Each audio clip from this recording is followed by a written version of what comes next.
is Ryan here with NEHip-Hop.com, chilling with my man DJ Ace, the real DJ Ace. Squad. How you doing, man? Damn right. What's happening, man? Oh, can Good, I say man. damn? Of course, you can say whatever you want, man. Damn right, man. NEHip-Hop.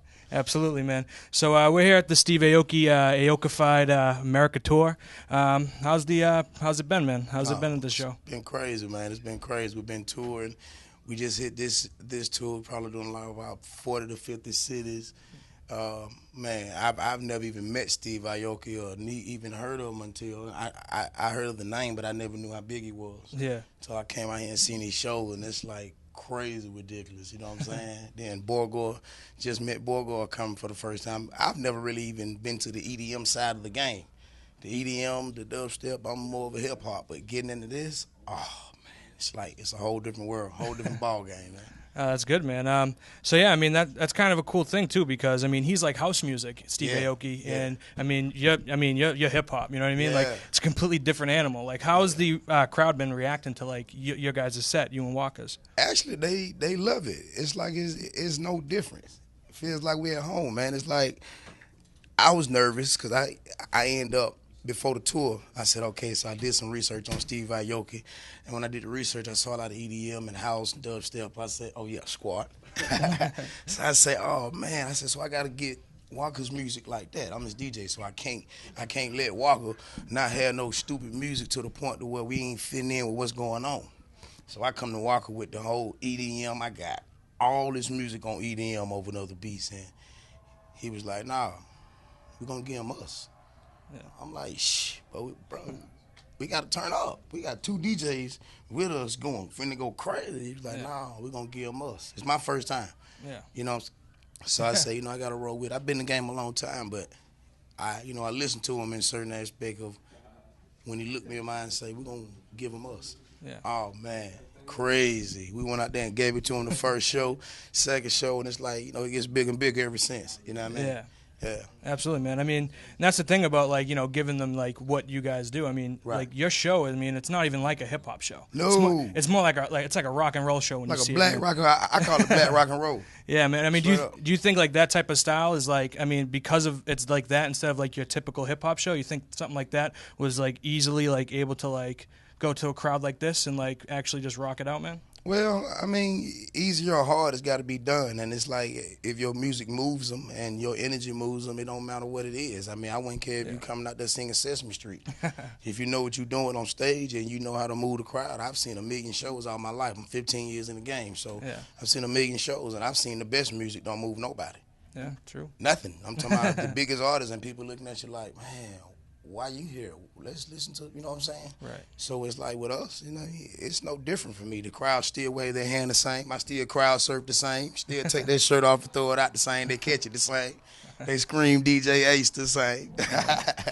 Yeah, man. I mean, with you like adding like live instruments and stuff like that, just really like making the show a lot better. Right. Is that like something that reflects like the ATL scene, like the way you guys just turn up in the crowd and everything?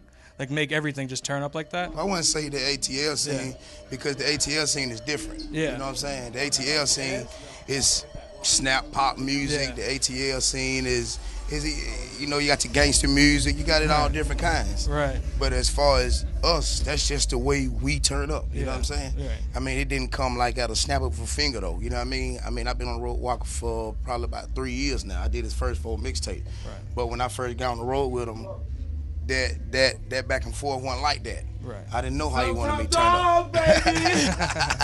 Yeah, man. So it's like, that's our persona. You know what I'm saying? That's something we brought to the game. And it's like then Waka went and found a DJ. Yeah. I mean a drummer that's crazy too. Yeah. So it's like now, in my opinion, we brought the drummers to the hip hop in a way. People already been doing live bands. Right. But I've never seen the live drummer with a DJ and an artist. You don't see that too much. So when you say, well, is y'all show, is that the ATL vibe? No, that ain't the ATL vibe because ATL ain't doing that. The world is doing that because we're doing it. Nice. You know what I'm saying? That's real. Yeah, man. All right, man. So So, I mean, Waka, he just came out with his new mixtape from Roaches to Rollies. Big homie Flocka. Shout out to my boy DJ Scream too, Hood Rich. Yeah, man. What was your hand in that? Did you have a hand in that? No, man, but I do a lot of Waka mixtapes. Yeah. Like I say before, I did Waka's first 4 mixtapes. Right. Well, I can't say I do got a hand in that because to this day, I got them CDs myself and I handle myself. You know what I'm saying? Right. Scream is my partner too. I'm a Hood Rich DJ. Yeah. I'm a Brick Squad Monopoly DJ. I'm my own South Top Dog, and I'm a Hood Rich DJ. So if anybody from the family that comes in, you know, it's family no matter what it is. Right. You know what I mean? Yeah. So as far as this is like, I did Waka's first 4 mixtape with my boy Trapaholic, man. I mean, to jump the whole career off. I was the one when I was standing in the office and I walked by Waka, and I knew of him, and he walked by me and say, "Hey man, I like what you did on Alley Boy, man." I'm like, "Yeah, appreciate that. I want you to do my first mixtape." You know Trapaholic? Yeah. So when somebody asks me, well, do you have a hand in that? Sometimes you got to sit back. Right. Sometimes you got to sit back and you got to play your position. You know what I'm saying? To keep the ball rolling. Yeah. I'm on tour right now, man. I'm doing tour to tour, country to country, state to state. I can't do everything. Right. I probably wouldn't have the time to. You know what I mean? But me personally, I drop mixtapes like album. What I tell them, man, I drop them like albums. See what I mean? Man. It's like every now and then, Walker know he got the goddamn. Hey man, I got to turn up on boy Ace, man. We go crazy. Yeah, man. That's every true. time we go get Trapaholic and we turn up and go 2 notches. Yeah. But every now and then you got to flip the game up and keep it industry and politics and play the role what you're supposed to be doing, and you got to brand with all DJs. Right. You got to shake hands with everybody, man. Yeah, no, absolutely. Yeah. And that's the thing. It's funny you say that too, because I mean, if you think of any major mixtape, even before the artists were known, you're pretty much hooked to it when it comes to ATL, man. I mean, anybody, yeah. OJ the Juice Man, Waka, Gucci. Yeah, man, long time. And I know you generally you don't like listening to the major artists. You always like to go independent and like see who's coming up for independent artists out of ATL. Is there anyone that you're working with, anyone that we should be looking out for the ATL? Oh man, y'all should be looking out for Debo Dash going crazy. He been going crazy. Yeah. Chaz Gotti, he's also signed to BSM. You got other artists like Woo the Kid that's been out there. You know, they still got their grind going on. They just came off a BSM tour too. You know what I mean? Frenchie just came off a BSM tour. Got a lot of BSM artists. We also got a lot of artists that's just from Atlanta doing their little work. Got a guy named Mojo. You got a guy named Big Mike Buckalino. You got different artists, man. Shout out to Michael Montana. He doing this little thing in Atlanta. Guy named Q. Y'all don't really know him over here. So it's a lot of different artists. I do a lot of side bookings for a lot of artists just trying to get it. When you say, well, I know you've been working with independent artists and you don't really look in a lot of major. I don't, because every major artist was out here was independent too. You know what I'm saying? Every one of them. And it's like they ask me all the time, they're like, well, damn, Ace, you've been with Gucci and you're out here touring the world with Waka. It's like, man, so how you like doing the majors? I mean, the major artist stuff is cool. But at the same time, ain't nobody looking back trying to push them independents. Everybody looking for a check out the independent. You know what I'm saying? Yep. Being the fact that I'm out here, Walker out here paying me $4,000-$5,000 a show, I'm supposed to look back and charge the next independent artist $10,000 just because I make $5,000 a show? No, that ain't the move. Right. Sometimes you gotta. It's like a needle in a haystack. You feel me? It's a needle in a haystack because I say you got different artists like, say for instance, Waka. You got different artists who come in and jump in the game and spend millions, and they give money to this DJ and this DJ and this DJ, and they don't even tweet them. But you got different artists who take their own grind and take themselves and they'll drop a song and they jump without having to spend so much money. Right. You know what I'm saying? It's a needle in a haystack. So my thing is, I try to find that needle sometimes. Sometimes I take a chance and I come off of the price I charge for mixtape and I say, okay, I put on Twitter before we went on tour. I put on Twitter, I charge $7,500 for a mixtape, but anybody call me right now, I give you a mixtape for $1,000. I had 30 calls right then back to back. I picked 2 of them. I wasn't supposed to pick but 1, but that's just that needle in the haystack. Did I find another hit? No. You found many needles. But I work with them people now, and it's a connection that we can make. I found good music. Yeah. I found good music that we can push. So, you know what? I'm more about the independent, man. I never stopped doing that because you can never stop being an independent artist before you be a major. Right. You know what I mean? Yeah, absolutely, man. So, I mean, it's been all over, you know, internet sites, everything like that, you know, the fallout between Waka and Gucci. I know you go way back with Gucci. Right. I was just wondering if, like, you know, that fallout and you being his DJ and everything, if that affected, like, your relationship with Gucci Mane at all. Well, it don't affect my relationship with nobody because this is my whole thing and all of that. I've been knowing Gucci since elementary school.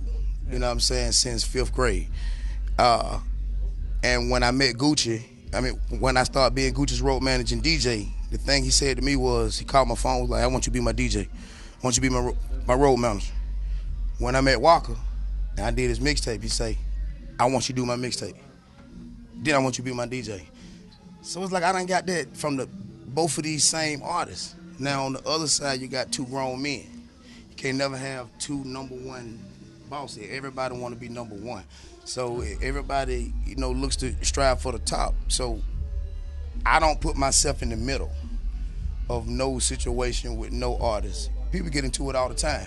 Hopefully to God, it gets ironed out or whatever, but I think that they don't put me in the middle.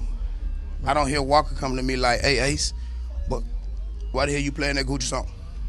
You feel me? I don't talk to Gucci every day, but if I do see him, it'll be, hey, how you doing? Because I've been knowing him so long. You feel me? I've been on the road with Gucci. I dealt business with Gucci. Yeah. You feel me? I was Gucci's manager, road manager, DJ, and everything. But at the same time, that business didn't go smooth the way it went as far as me and him. We still cool. We still high five. I don't have beef with him. But I'm on the road with Waka, and that's who I work for, and that's who I work with. So That's what I play. You feel me? Okay, down to the beef songs. He got beef songs with Gucci name in them. Hell, Gucci do too. I've been knowing Gucci since 5th grade, and he do too. I can't tell Gucci stop doing what he doing. I can't tell Waka stop doing what he doing. You feel me? But as far as road and tour go, Waka cuts my check. So if you want this song played, that's what it is. You feel me? Now if Gucci want to call me and be like, "What the hell you doing?" Bro, that's where I work at. Yeah. You feel me? But he'll never question me. He's never questioned me in the midst of, I've left the road with Gucci. I got fired from Gucci before and came over and Waka like, shit. But hey, well, come on then. And Gucci was mad about that. Yeah. But ain't nothing nobody can do about it in the end because, it's business. It ain't personal. So after the tour's over, what's next for you? Oh, shit, another tour. Yeah. I can't do much, you know what I mean? It's like tour after tour. We just came from Europe, man. We did Europe for about 2.5 months. After Europe, we went to Japan. Before Europe, we did the Triple F Life tour for about 50 cities. Before that, we did the Drake tour for another 50 cities. So it's like, I got my own club in Atlanta, you know what I mean, on the south side. I had since 2001. And then I can do is make phone calls and tell them what to do because I'm on the road. Still got the mixtapes going crazy, you know what I mean? I got my whole Pro Tool. We got the studio set up on the bus and everything. So we still able to get work done where work is due. But, and I got a major another mixtape that I'm coming out with Waka. I got a whole Brick Squad Monopoly tape coming out. I just dropped the Woo the Kid, just dropped the Frenchie mixtape, just did the Haitian Fresh mixtape. I got Village Sosa from Duct Tape in Atlanta, same with Alley Boy Click coming out. That's already on coming soon. I got Crap Pot Mojo. I got a lot of independent coming. I never stop that, you know what I mean? But as far as, man, the work goes, hey, man, catch me in the next city, next tour, next country near you. Straight up. Nice. So one last question. It's Halloween. Damn right. Just kind of curious, what's your favorite Halloween movie, man? My favorite Halloween movie? Yeah. Hey, man, Friday the 13th, man. Jason, man. So that means Jason would win against Freddy? No, hell no. It'll be a battle, man. It'll be a battle. That's like walking Gucci. They ain't gonna never lose. They ain't gonna never die. They just gonna keep going back and forth. Bam, bam, bam, bam, bam, bam, bam. All right, man. So okay. So who's Freddy Krueger? Who's Jason out of the two? Shit, they both on uncle, both on crazy hell, and both on won't die. Good shit, man. All right, man. This is Ryan with the Real DJs for NEHip-Hop.com. Appreciate it, man. Appreciate it. Non-stop, grinding, man. All day grinding. If you're non-grinding, you better be grinding, because you're non-grinding, you ain't gonna get no money, man. South Top Dog, DJ Ace, Brick Squad, Monopoly out here, man. Live and direct from the Steve Aoki tour. Shout out to Boy Gore. Shout out to the whole 9 yards, man. We're going crazy up here, man. South Top Dog, Brick Squad, Monopoly Zone, NE Squad.